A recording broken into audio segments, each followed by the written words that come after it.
Well, for more on this, we're joined by Ibrahim Dogus, who's director of the Centre for Turkey Studies here in London. Thank you very much for coming in to speak to us.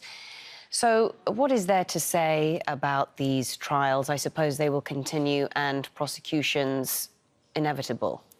Turkey, since it was founded in 1920s, probably has never had a proper independent judiciary. Whoever has been in control of the governments, they've always used judiciary to eliminate their opposition parties, opposition figures, journalists, and so on. In this case, we're seeing exactly the same thing. President Erdogan and his government is using the judiciary to eliminate their opposition. But these people who have been sentenced to life imprisonment for 6 times are known to be involved in the failed military coup attempt. So if there was rule of law in the country in a democratic way, they would have been prosecuted and probably imprisoned in any case. But whether the intention is to have a democratic country with rule of law, or is it just to get rid of any potential opposition to the president and his government, that's debatable in the country. So that's a key question right now. And as you rightly point out, there were the perpetrators of the coup, and that is something to consider because 250 people were killed, thousands were injured, the country's parliament was bombed. This was a very traumatic event for Turkey. How would you describe the impact it's had on the government and particularly the President Erdogan? Turkey has a history of military coups. This was a failed attempt. At each occasion, the latest being in 1980s, the biggest sort of military coup at the time, thousands of people get prosecuted and imprisoned. Even executions have taken place at the time. President Erdogan has built his government offering something different to people. During the first few years he got elected in 2003.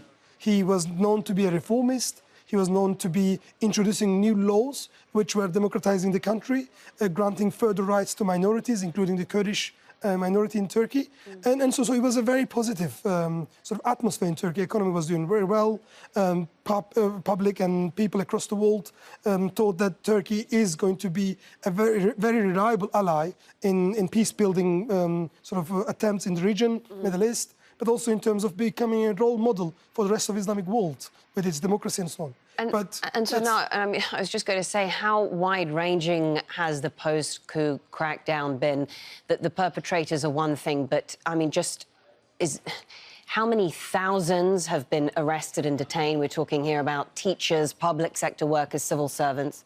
This failed military coup was real. They've tried to overthrow a democratically elected government and so on. So rightly, government has taken measures to stop them from succeeding in their attempt to overthrow the government. But it is known that President Erdogan has said this is a God-given gift, which means this is a great opportunity to use and target anyone that has been in opposition to the current government. 150,000 plus people have been dismissed from their jobs. These are mainly civil servants, teachers, doctors, trade unions. Anyone you can name has been targeted by this.